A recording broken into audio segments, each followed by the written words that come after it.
მე ვარ ჟურნალისტი მერაბ მეტრეველი და ეთერშია გადაცემა პოლიტკალაქი.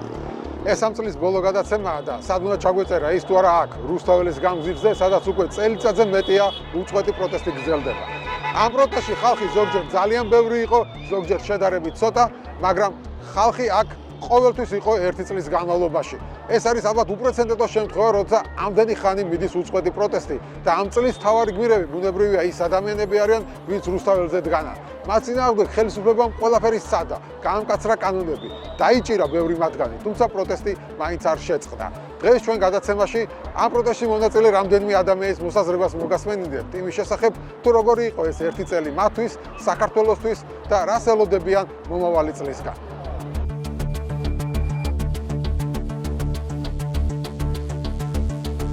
მოგესალმებით, წელს ვაჯამებთ, გადავწყვიტეთ რომ აი აქ ჩაგვეწერა ინტერვიუები იმ ადამიანებთან, ვინც ხშირად დადის აქ და ერთ-ერთი თქვენს ხარ, როცა საქართველოში ხართ, სულ აქ ხედავთ.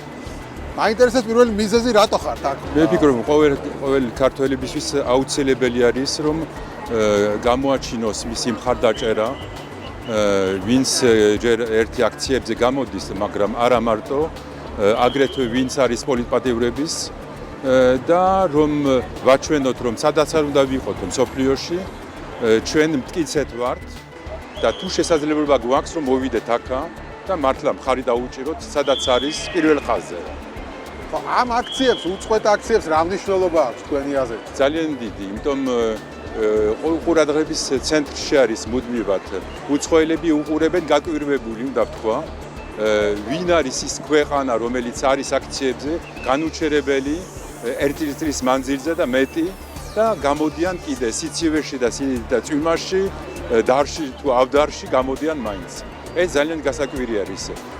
ევროპაში საერთოდ აქციები არის ერთი კვირა თუ არის, ორი კვირა თუ არის დიდი მაქსიმუმი. ან რჩება ერთი მუჭა ადამიანები. ასეთი გამოსვლები. ყოველთვის ახალი გამოგონებით, ახალი აზრებით, ახალი, როგორ ვთქვათ, ლოზუნგებით ძალიან იშვიათი არის მსოფლიოში. როგორ ფიქრობთ, დასავლეთის დღის წესრიგში საქართველოს ეს პრობლემა კვლავ დგას და მომავალ წელსაც იქნება? ანუ იქნება მათგან მხარდაჭერა ამ პროტესტს? სწორედ ამისთვის არის საჭირო, რომ აქ არ დამნებდეთ და ბოლომდე წავიყვანოთ ჩვენი აქციები, რაც უფრო მკაცრი არის მთავრობა, რაც უფრო მეტი არის რეპრესიები, უფრო მაგრად უნდა ვიყოთ და ეს ვერ იქნება შეშლება. ისინიც ცოტა დაბნეული არიან, ხან წინ მიდიან, ხან უკან იხევენ და ჩვენ უნდა გქონდეს ეს ყოველთვის იგივეს ვიმეორებ, რომ საჭირო არის რომ იყოს უფრო შეიძლება უფრო დამუშავებული გეგმა, რომ ვაჩვენოთ უფრო მტკიცეთ რა არის ალტერნატივა, როგორ შეიძლება იყოს ჩვენი მომავალი. ჯერჯერობით ჩვენ ვიბძვით, მაგრამ საჭირო არის რომ ავაგოთ რაღაცა კიდე ახალი მომავალი და პერსპექტივა. აი ეს ერთ-ერთი მთავარი საკითხია და მომავალ წელს ალბათ ერთ-ერთი მთავარი ამოცანა იქნება, ხო? იმ ხალხის ვის ქუჩაში დგას ოპოზიციური, მაგრამ თითქოს არ ჩანს ეს ალტერნატივა.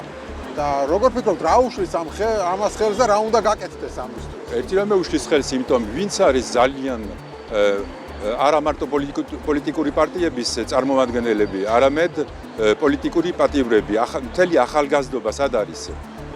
ლპება ციხეებში, მე ამაში ვხედავ ეს ნეგატივი, რომ ციხეებში არიან, მაგრამ ერთი დიდი პოზიტივი, რომ არავინ მათ შორის არ გატყდა, არავინ არ დაასმინა მეზობელი, არავინ არ დაიხია და არ აპირებს ამის გაკეთებას.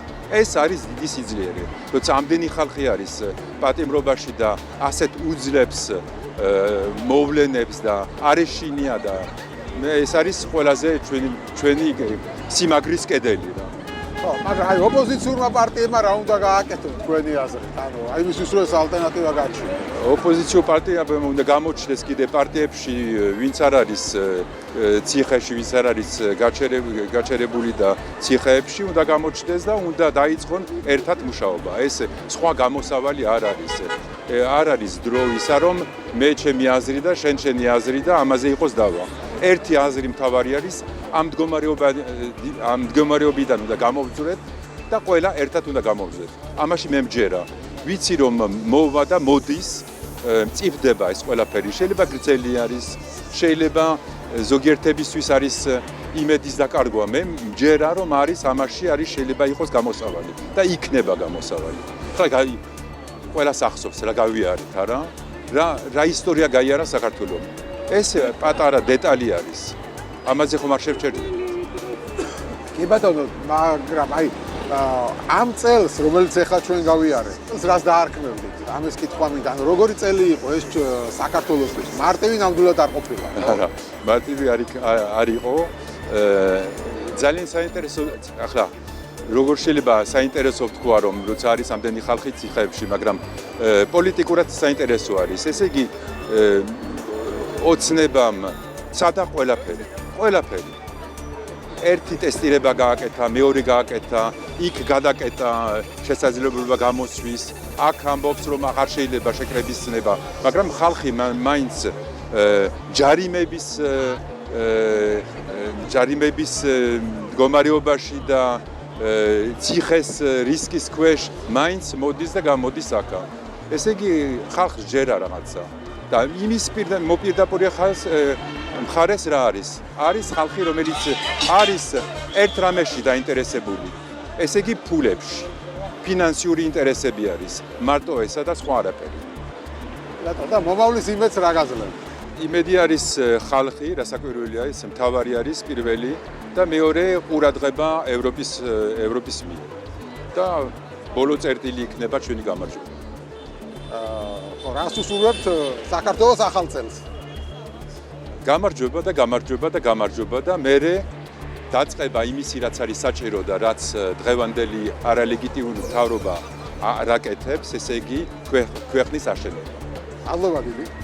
მადლობა თქვენ. მოგესალმებით, შენ ხარ ადამიანი, რომელიც აქ თითქმის ყოველ დღე დგავახარ, ხო? მიზეზი რატომაც გახარ აქ ეს ერთი წელი? რა არის ამის მიზეზი? მიზეზი რატომაც გავარ ერთი წელი, მე ვფიქრობ, რომ ჩემთვის ძალიან ბუნებრივი მიზეზია, იმიტომ რომ რა თქმა უნდა თითოეულ ჩვენგანს ამ ქვეყანაში ზოგადად ყველა ჩვენი ინტერესები გვაქვს, ჩვენი სამუშაო გვაქვს, ჩვენი საფიქრალი გვაქვს, მაგრამ მე პირადად მიმაჩნია, რომ არაფერია იმაზე მნიშვნელოვანი, ვიდრე იყოს სამშობლოს სამსახურში. და მე ვფიქრობ, რომ სამშობლოს სამსახური არის სწორედ ის, რაც ხდება რუსთაველზე. იმიტომ რომ ვერაფერი ვერ იქნება ამაზე მნიშვნელოვანი, ვერანაირი საქმე, ვერანაირი ჩვენი ინტერესი.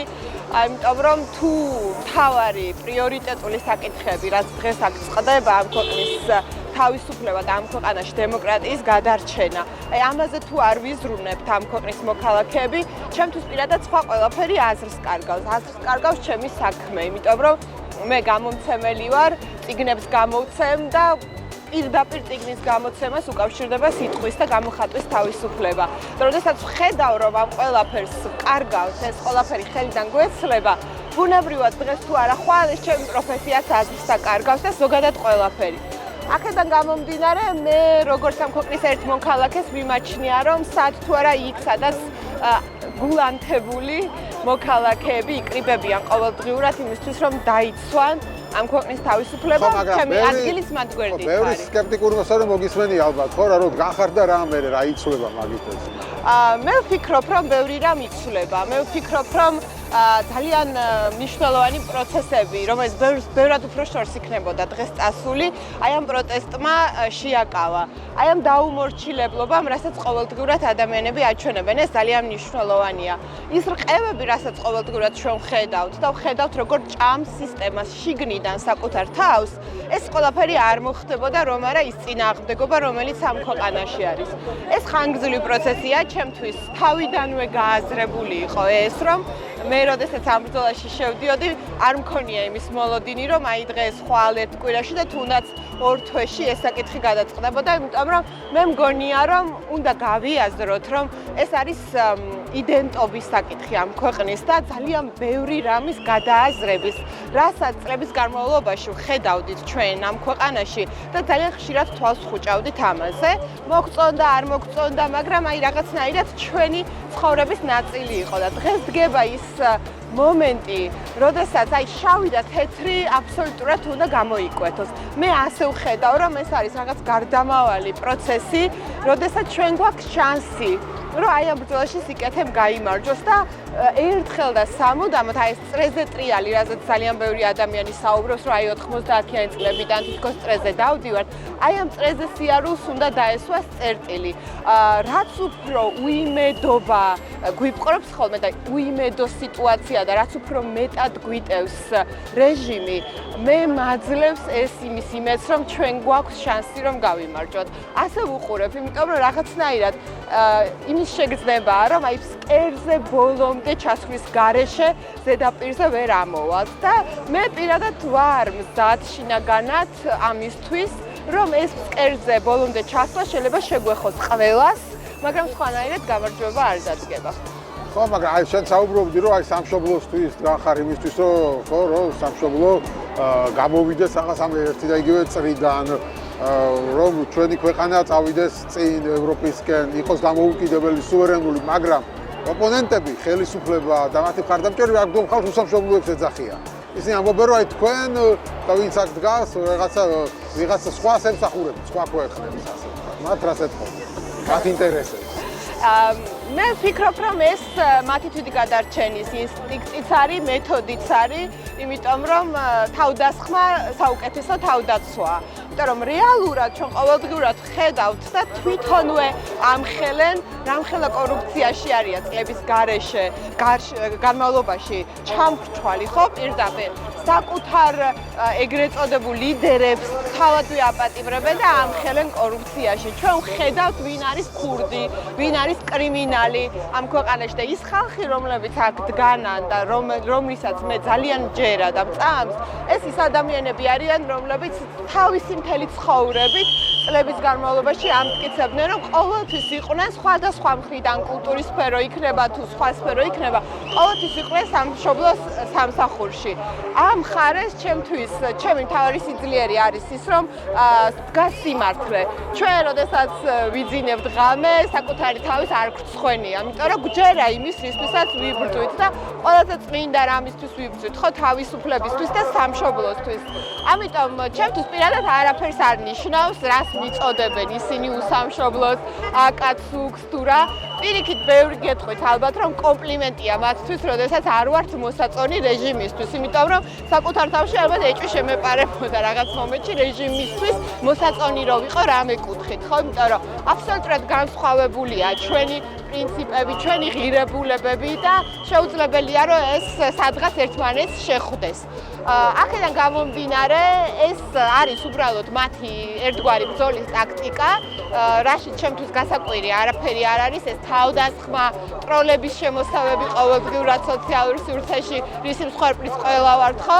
მაგრამ ამაში არ არის გულწრფელობა, ამაში არ არის სიმართლე და ამ ადამიანებს, ვინც ამ რეჟიმს ემსახურებიან, სინამდვილეში ამ ყველაფრის არ სწამთ. და ჩვენ ვწამს ამ ყველაფრის და ჩემთვის კიდე ყველაზე მთავარი ალბათ ის არის, რომ აი რასაც სწავლობდით წლების განმავლობაში ჩვენი ისტორიის შესახებ, იმ ადამიანების შესახებ, რომლებმაც ეს ქვეყანა დღევანდელობამდე მოიყვანეს და სულ ამბობდით და ვსვავდით, ხო? ბუნებრივად ხშირად ამ შეკითხვას, რომ აი ვერ ხვდებით როგორ მოვედით დღევანდელ დღემდე. და დღეს მე ვხვდები, როგორ მოვედით დღევანდელ დღემდე და მე ვარ ძალიან ბედნიერი, რომ აი ეს ქართული სული, რაზეც იყო ხოლმე საუბარი, მებრძოლის სული, მე ჩემს თანამედროვეობაში და აი ჩემს თანამებრძოლებში ეს ყველაფერი აღმოვაჩინე და ამის დავიჯერე. მომავალ წელს რას ელოდები? და რის იმედი გაქვს? ყოველი წელი შარშანაც ასე იყო, გამარჯვებას ველოდებოდით და გამარჯვებამდე ხშირად გვითხოვს და ბოლომდეც.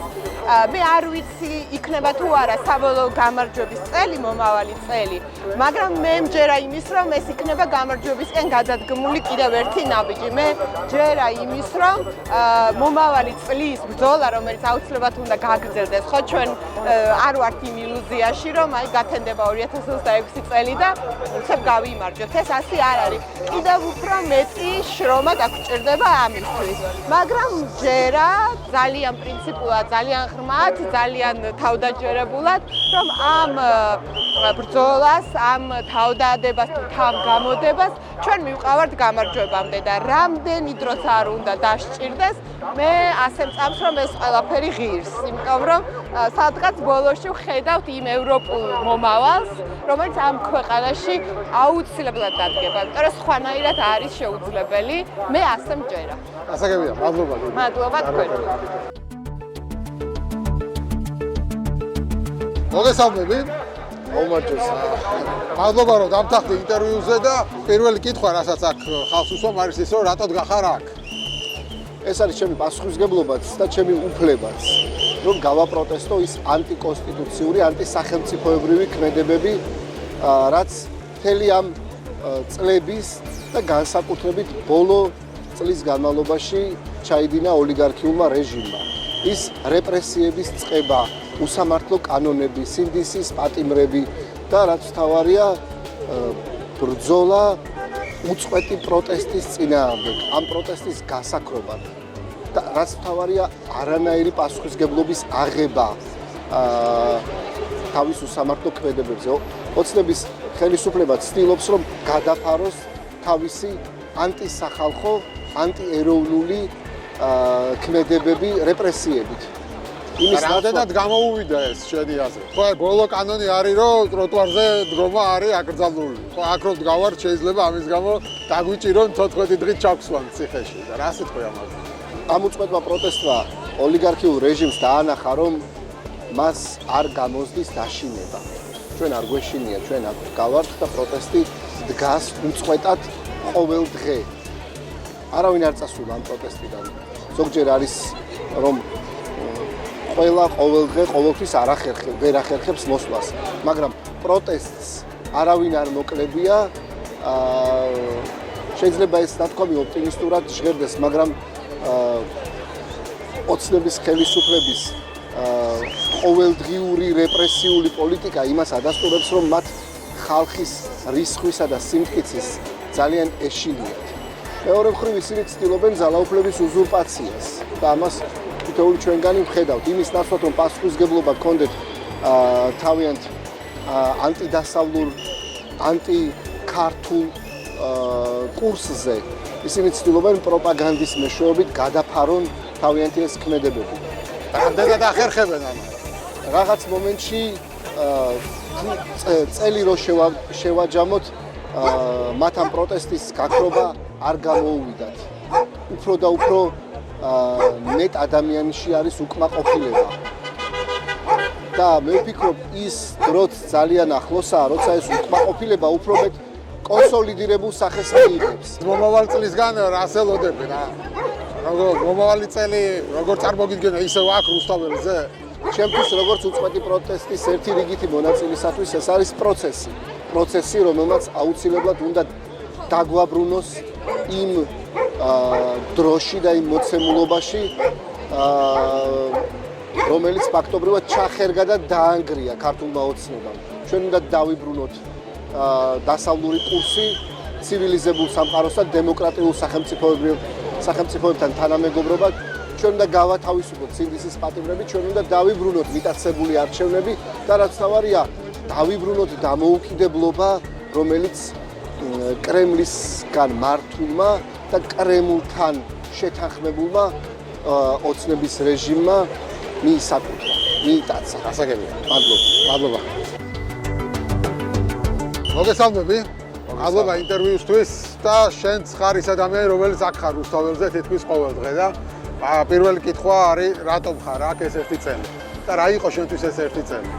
ძალიან მნიშვნელოვანია, მე ვფიქრობ, რომ ამ ერთობამ, ამ ბრძოლამ, ამ პროტესტმა პირველ რიგში და უმთავრესად ეს მოუტანა ქვეყანას ის, რომ მართველი რეჟიმი ახლა არის ფაქტიურად კეთროვანი და იზოლირებული, სრულიად ცივილიზებული და დემოკრატიული სამყაროსგან.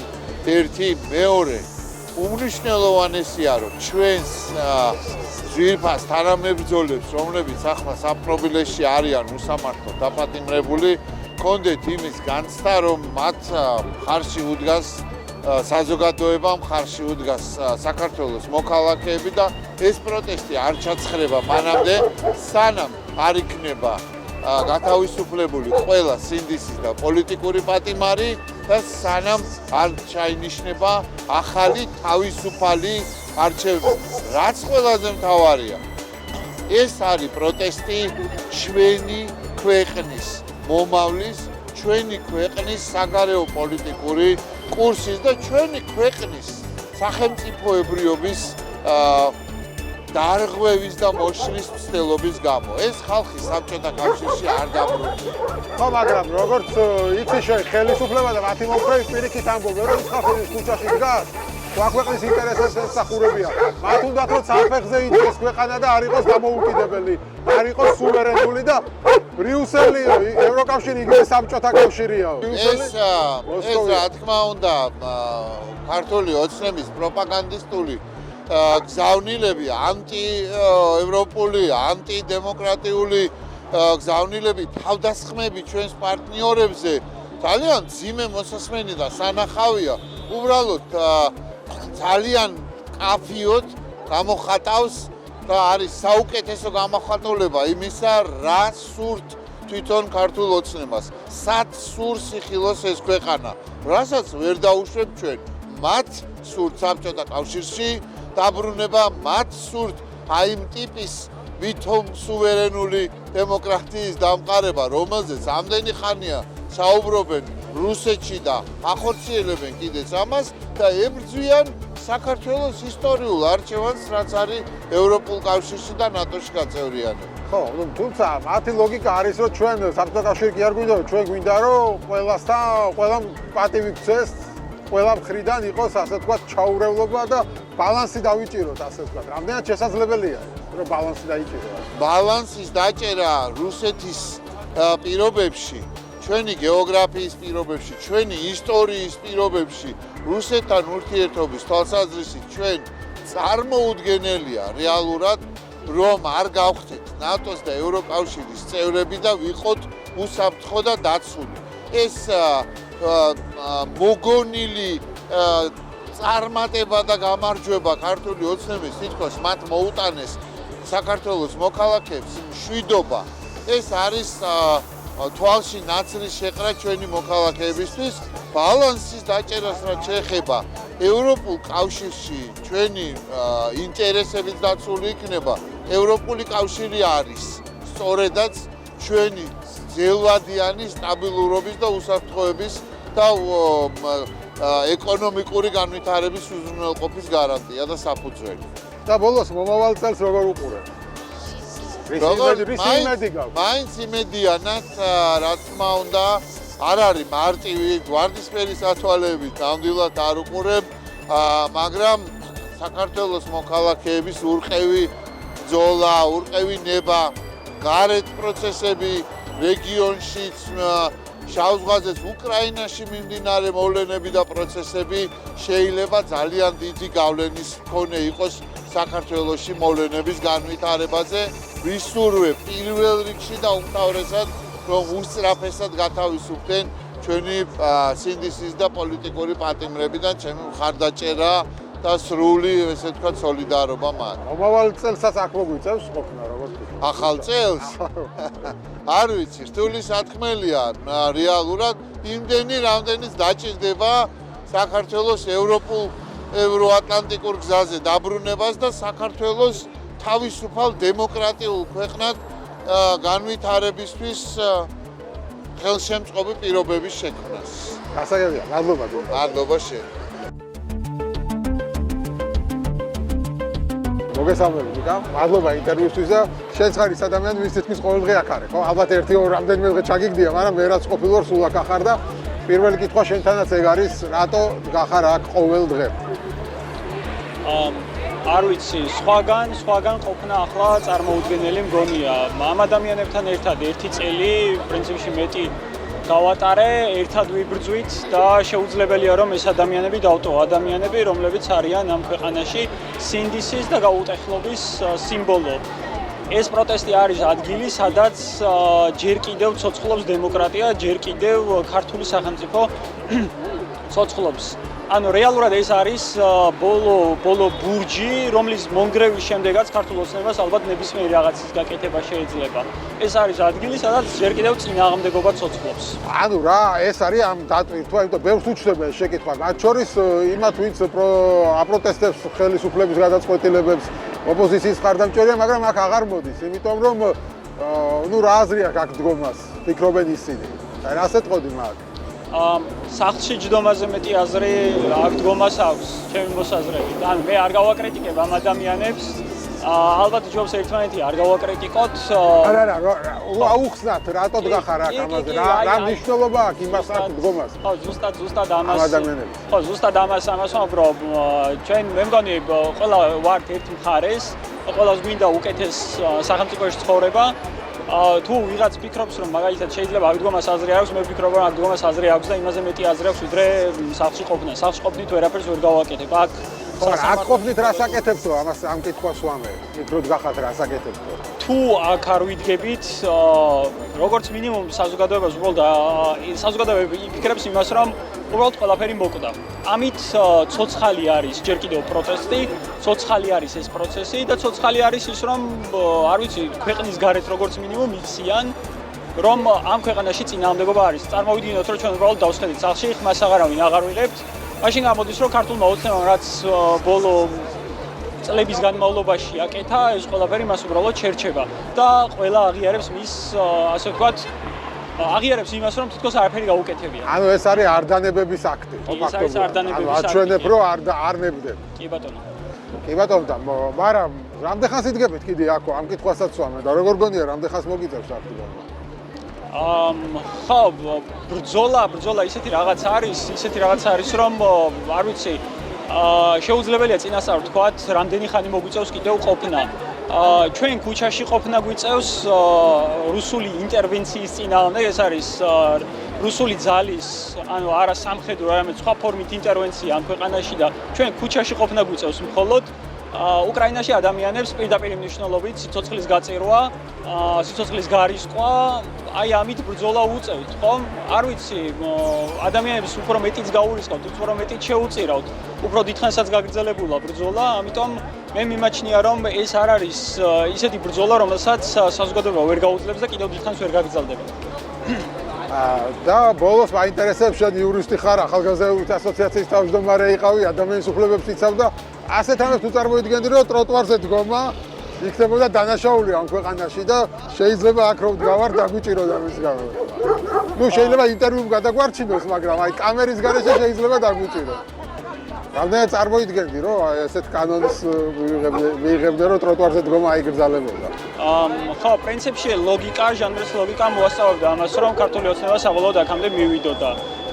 ეს არის ფაქტობრივად იმის ანალოგი, რასაც რუსეთში აკეთებენ ცარიელი ფურცლის გამო ადამიანების დაჭერა. მართლა ტროტუარზე ადამიანის დაჭერა ეს არის და სისხლის სამართლებრივი პასუხისმგებლობის შემოღება ყველანაირ საზღვრებს ხდება. თავი დავანებოთ სამართალს, ეს უბრალოდ არ ვიცი, ადამიანურობის, ჰუმანურობის წარმოდგენის მასშტაბებს ხდება, ეს უფრო აი ეს ფსიქოპატური დამოკიდებულება, რომელიც ქართულ ოცნებას საკუთარ ხალხთან აქვს, ეს უბრალოდ ყველანაირ სამართლის ფარგლებს სცილდება.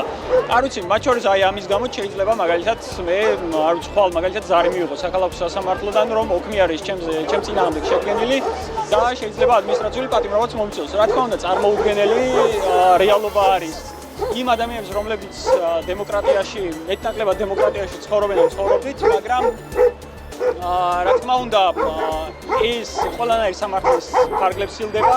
მე ერთი უბრალოდ იმის თქმა შემიძლია, რომ ის უფლება, რომელთაც ახლა ვსარგებლობ და რომელთაც ახლა ადამიანები სარგებლობენ, არც ბიძინა ივანიშვილს, არც ქართულ ოცნებას არ მოუწია ჩემთვის და შესაბამისად ვერც წამართმევენ და ვერც შემიზღუდავენ. ეს არის ის უფლება, რომელთაც ვისარგებლებ. ეს უფლება მაქვს მე ბუნებით და კონსტიტუციით. ხო, ანუ პროტესტს ვერ შეწყვეტს. პროტესტს ეს ვერ შეწყვეტს. იმიტომ რომ ეს სადა ბოლო დღეები ამას ცდილობს ქართული ოცნება, ადამიანებს იბარებს სასამართლოში, არ ვიცი, რაღაც სხვადასხვა გზებს მიმართავს, მაგრამ მე ვერ დავინახე მით უმეტეს იმ ადამიანების თვალებში შიში, რომლებიც დღეს სასამართლოში არიან დაბარებულები და ვერც აი ამ ადამიანების თვალებში, ვინც დღეს ისევ კვლავ ჯიუტად დგანან აქ და აგრძელებენ პროტესტს. და მომავალ წელზე რა სიტყვი, რა სულოდები?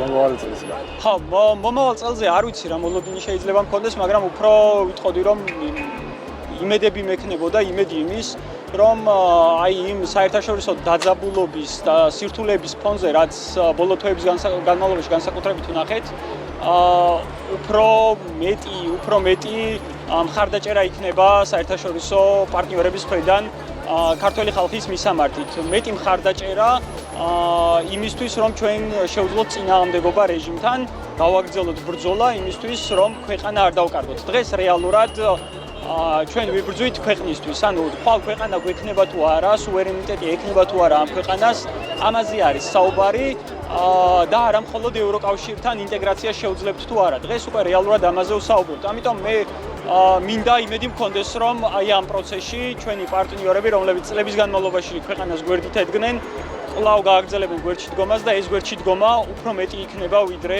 ამ წელს. იმედია, მადლობა ინტერვიუსთვის. მადლობა. მოგესალმებით, ვარმონახა. მადლობა გადაცემაში მონაწილეობისთვის და თქვენ ხართ ადამიანი, რომელიც სააკაშვილის ერთ-ერთი ყველაზე ისეთი ძაფრი ოპონენტი იყავით სააკაშვილის. ყველას ახსოვს ეს ხო, სამეგრელოში ოპოზიციის ფაქტობრივად ერთ-ერთი წამყვანი სახე იყავით. ოცნების ერთ-ერთი დამფუძნებელი ხართ, ქართული ოცნების, მაგრამ აი ეს ერთი წელია გახართ აქ რუსთაველზე და უკვე ებრძვით ქართულ ოცნებას, აპროტესტებთ. რა საპროტესტებთ, რატოდ გახართ? სხვათა შორის ერთი წელი არ არის. 2013 წელს უკვე, როდესაც საკრებულოს სიაში ჩამწერეს ოცნების მესვეურებმა, მე რო არ ვიცოდი ისე, მეორე ნომრად და მე მითხრეს რომ ძალიან გთხოვ რომ გაჩერდი და არ გინდა საუბარიო, გავთანხმდი და როცა შევედი საკრებულოს პირველ სტომაზე და გადავხედე საკრებულოს შემადგენლობას, ეგ ზუგდიდში ალბათ. დიახ, ზუგდიდში. ჯერ კიდევ არ იყო თავმჯდომარე არჩეული, მივმართე სტომის წამყვანს, უხუცეს. რომ მე მაქვს მეთქი სიტყვა. ცოტა დაიბნა ეს კაცი, ხო, ჯერ არაფერი არ დაგვიწია და რა ხდებაო ბატონო? და მაშინ ვთქვი ესეთი რაღაცა. მოვითხოვე რომ ამ ბიჭებმა მეთქი, ვინც ეხლა აქ-ზიან. მომდევნო სტომაზე წითელი და ლურჯი მაისურები ჩაიცვალ მეთქი, მე რო ერთმანეთისგან განვასხვაო. ვინ არის ნაცი და ვინ კოცი, ხო? იმიტომ რომ ვერ გავარჩიეს, ვინც მე დამსდევდა კოცებში იყო, ნუ ნაცები იყვნენ მაინც და ასე რომ ჩემი დაპირისპირება ქართულ ოცნებასთან დაიწყო 2013 წელს. მერე იყო დაპირისპირებათა სერია, ხო, მე ვამხილე. ქუჩა რუსთაველზე ერთი წელია. არა, რუსთაველზე კი ერთი წელია, მაგრამ ოცნებასთან დაპირისპირება 2013 წლიდან. ბატონო, თუმცა მე ამ ერთ წელზე მინდა მაინც რომ ვისაუბროთ, აი რას ნიშნავს თქვენთვის ეს ერთი წელი და ეს ერთი წელი რატოდ გახართ აქ ქუჩაში რუსთაველში? ჩემთვის წითელი ხაზი არის მერაბ რუსეთთან ჩვენი ურთიერთობა. ჩემთვის წითელი ხაზია საერთოდ რუსული იმპერიალიზმი. ყობახიძის ჯერ რუსული კანონი და მერე ყობახიძის განცხადება, რომ ჩვენ ვაჩერებთ მოლაპარაკებებს ევროპასთან და ფაქტიურად ეს იმას ნიშნავდა, რომ ჩვენ უარს ვამბობთ ევროპულ მომავალზე და ანუ არ გჯერა რომ შემდეგში გააგრძელებთ. მივდივართ რუსეთში, ამან საბოლოოდ გადამაწყვეტინა რუსული კანონის შემთხვევაშიც ვიღებდი მონაწილეობას, მაგრამ ამის მერე, ყობახიძის ამ განცხადების მერე დაიწყო ჩემი მკვეთრი დაპირისპირება ქართულ ოცნებასთან. და ერთი წელია დგავარ აქ ოჯახის წევრებთან ერთად, შვილებთან ერთად და ვაპროტესტებ ქართული ოცნების რუსულ პოლიტიკას. ხო, მაგრამ ისინი ამბობენ რომ ეს არ არის რუსული პოლიტიკა, ეს არის რაღაცა ორფერზე ჯანსაღად დგომა, სუვერენიტეტის დაცვა და ასე შემდეგ. ამაზე რა სიტყვები? ხო, ეს უკვე გათვლილი არის იმ ხალხისთვის, რომლის იმედი აქვს ივანიშვილს, რომ ამას ხალხი დაიჯერებს და ვითომ ორფერზე დგას მყარად ქართული ოცნება და იცევს სუვერენიტეტს. სინამდვილეში ჩვენ საერთოდ დავკარგეთ სუვერენიტეტი, კარგავთ დამოუკიდებლობას, ჩვენს ევროპულ მომავალს და ამიტომ თუ ივანიშვილს ჩვენ ვაცალეთ, საქართველო, მე ამას ხაზგასმით ვამბობ, არ მეშინია ამის თქმის, საქართველო გაქრება პოლიტიკური რუქიდან. ანუ ასე მძიმედ არის სიტუაცია. დიახ, ასე მძიმედაა საქმე. რასაც ესენი აკეთებენ, რა პოლიტიკასაც ესენი აწარმოებენ, ამისი ბოლო არის საქართველოს გაქრობა პოლიტიკური რუკიდან და ჩვენი ქცევა რუსეთის მაგარა გუბერნია. აქ დგომა მაგას როგორ აჩერებს ასე? რაც შეეხება აქ დგომას.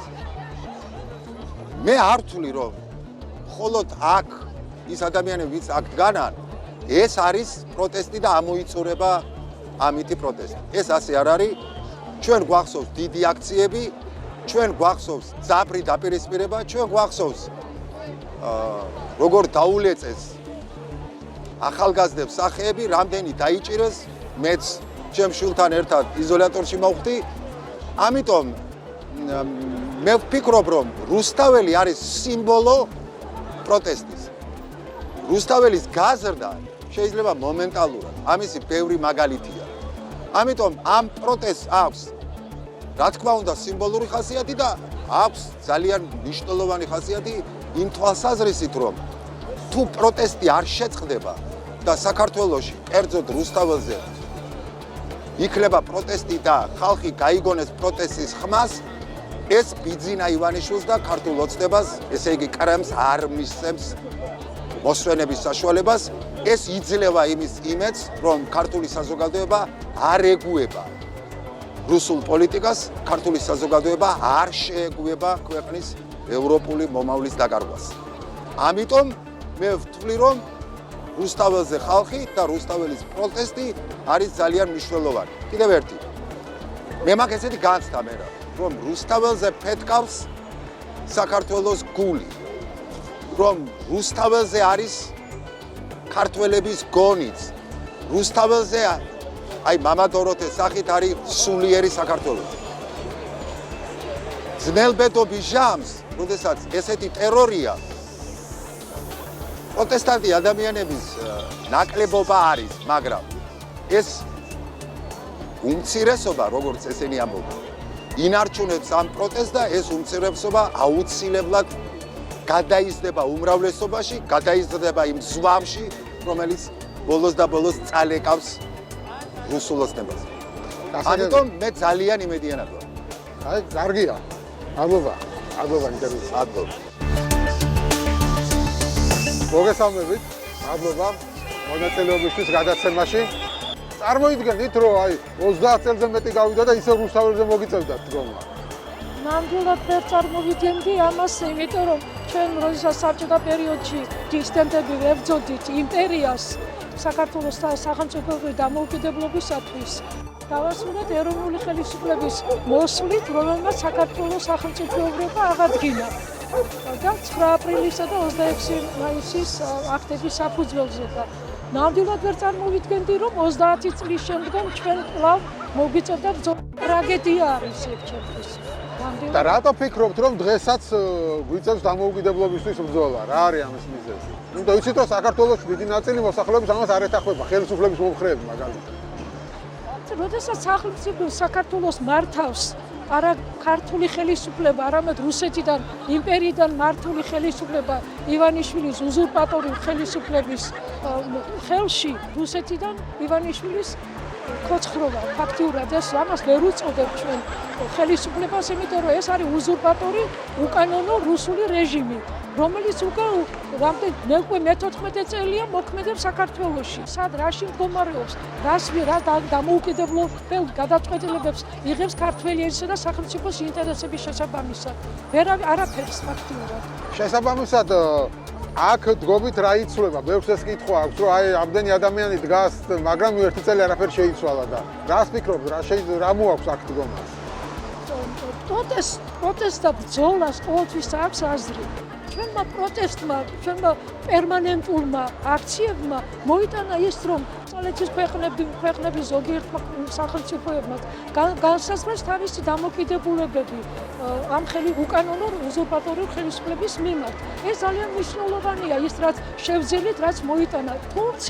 თუმცა რასაკვირველია, ეს ძალიან მთავარი საკითხი, რაც ჩვენ გვაინტერესებს, რომ ჩატარდეს ახალი არჩევნები, ეს ვერ იქნა დღემდე მიღწეული. და ეს რჩება მოთხოვნა და ამიტომ რჩები ჩვენ აქს და ვაგრძელებთ პროტესტს ამ მოთხოვნით. ჩვენ სხვა არ დაგვრჩენია სხვა ალტერნატივა, ჩვენ იარაღს ვერ ავიღებთ ხელში და ჩვენ რა თქმა უნდა ამ გზით ვერ წავალთ, იმიტომ ჩვენ ჰუმანური სახელმწიფო ვართ, ჩვენი სახელმწიფო ჩვენ ამაზე ვზრუნავთ, რომ შევინარჩუნოთ როგორია სიმტკიცე და ბრძოლის უნარიანობა და მშვიდობიანი ბრძოლა გავაგრძელოთ და ჩვენ მე მაგალითად მაქვს იმის იმედით ევროპის ქვეყნების ხარდაჭერით მაინც მივახცევთ ახალი არჩევნების ჩატარებას და ლეგიტიმურად ამ ხელისუფლების გადარჩევას. მოგესალმებით, ბაჭო. აბლოღა, გადაცემაში მონაწილეობისთვის და შენც ის ადამიანი ხარ, ვისაც ყოველდღე აქ ხედავ. შესაბამისად, თავარი კითხვა არის, რატო დგახარ აქ? ეს ერთი წელი. ალბათ მარტივი პასუხი შეიძლება გაგცე, სხვანაირად არ შემიძლია. მიზეზი რამას გამოიწვიეს რა არის? პირველ რიგში, რა თქმა უნდა, 28 ნოემბრის განცხადებამ, კურსის ცვლილებამ, უკვე გაცხადებულად მანამდეც მქონდა ეჭვები, მაგრამ გაცხადებულმა განცხადებამ მოახდინა ასე ვთქვათ, ის რომ უწყვეტად დავდექით, თუმცა გაყალბებული არჩევნების დროსაც აქ ვიყავ. და რას იძლევა აქ დგომა? შენი აზრით, ანუ რას ნიშნავს ეს აქ დგომა და რა შედეგი მოაქვს აქ? პირველ რიგში, რაც შემიძლია ვთქვა, არის ის, რომ სამოქალაქო საზოგადოება იზრდება. და ამ ერთ წელში, რაც გამოიარა ამ ადამიანებმა, ფიზიკური ძალადობა, უსამართლოდ დაჯარიმება, მოწამვლა, ის რეპრესიული კანონები, რომელიც ყოველდღიურად კიდევ და კიდევ უფრო მეტად რეპრესიული ხდება, ამის გადალახვა და საბოლოო ჯამში შემდეგ უკვე გამარჯვების მოსვლის მერე მე დარწმუნებული ვარ, რომ ეს საზოგადოება კიდევ სხვანაირ ქვეყანას შექმნის. ხო, მაგრამ ბევრს აკითხაერთაც აღარ აქვს გამარჯვების იმედი და ხედავ, რომ იმენი ხალხი აღარ დადეს, ხო, როგორც ადრე და ამ ადამიანებს რას ეთყობენ? ის ნიხილისტშია და ფიქრობს, რომ ნუ აზრი აღარ აქვს ახლა აქ დგომა. ვერაფერს ვერ ვეტყოდი, რადგან მისი გადაწყვეტილებაა ეს და უკვე ვინმე ფიქრობს, რომ აზრი არ აქვს, მაშინ იგივე კითხვას დავსვავ, რას აქვს აზრი. თუ ბრძოლას არ აქვს აზრი, ხო? ხო. მაგრამ არის ეს ბრძოლა შედეგიანი როგორ გონია? იცი რა არის, თუ მაგალითად ჩვენ შევხედავთ ამ ერთ წელიწადში რეჟიმს რა მდგომარეობაშიც არის და რა მდგომარეობაში იყო ერთი წლის წინ, 13 წელი ნაშენები, რაღაცა ბუფერული ზონა, რომელიც ამ რეჟიმმა ასე ვთქვათ აიშენა და მანამდეც კიდევ ამ რეჟიმში გადაბარგებული წინა ხელისუფლებიდან ადამიანები, რომელიც ასევე კიდევ უწყობდა ხელს ამის შენებას, გონია რომ ერთ წელიწადში ეს ვერ მოგვარდებოდა, ხო? და მშვიდობიანი ფორმა, რომელსაც პროტესტი მიმართავს, ამას რა თქმა უნდა დრო სჭირდება. ამას სჭირდება გამძლეობა. აი მთელი პრობლემა ჩემი აზრით არის ის, რომ ჩვენ გვაქვს შეგრძნება, რომ დრო მუშაობს რეჟიმის საკეთილდღეოდ და მასზე მუშაობს და ეს პირიქით არის. დრო ჩვენზე მუშაობს. უბრალოდ რომ მოხდეს იმის გააზრება, რომ დრო ჩვენზე მუშაობს და არა მათზე, თუ კი ჩვენ ბრძოლას არ შევწყვეტ, შედეგიც კიდევ უფრო მალე დადგება საბოლოო ჯამში, ვიდრე შეიძლება აი შენ რაც ახსენე ნიჰილიზმით ვინც არის შეპყრობილი მაგ ადამიანებმა რომ დაიჯერონ რომ დრო მათზე მუშაობს, შესაბამისად მგონი და უბრალოდ მშვიდობიანად გამოვიდეს და თავისი პოზიცია დააფიქსიროს, იმაზე ადრე დადგება სასურველი შედეგი, ვიდრე ჩვენ გვგონია. ხო, თუმცა მომავალი წელი როგორ ფიქრობ, ისევ აქ მოგიწევს გატარება მომავალი წელი? არ ვიცი, ნახოთ. და ბოლოს მაინტერესებს ხელისუფლების მომხრეებს, რომლებიც აქ დგომ ხალხს, აკაცუკებს, უსამშობლოებს ეძახიან, მათ რა პასუხს გასცემთ? იცი რა არის, ხელისუფლების მომხრეები, მე პირადად მგონია რომ ძალიან ცოტაა რა. აი ძალიან ცოტა და ფიქრობ რომ პროპაგანდა მოდი ასე. რეალურად ხელისუფლების მომხრე, ვისაც რაღაც პირადი ინტერესი არ აქვს, არ არსებობს. პროპაგანდას, პროპაგანდა უკვე თავის თავს ცემს პასუხს, რომელიც არ ემსახურება სიმართლეს და პროპაგანდა არის პროპაგანდისტვის, მე მას პასუხს არ გავცემ. გასაგებია. მადლობა. არაფრის.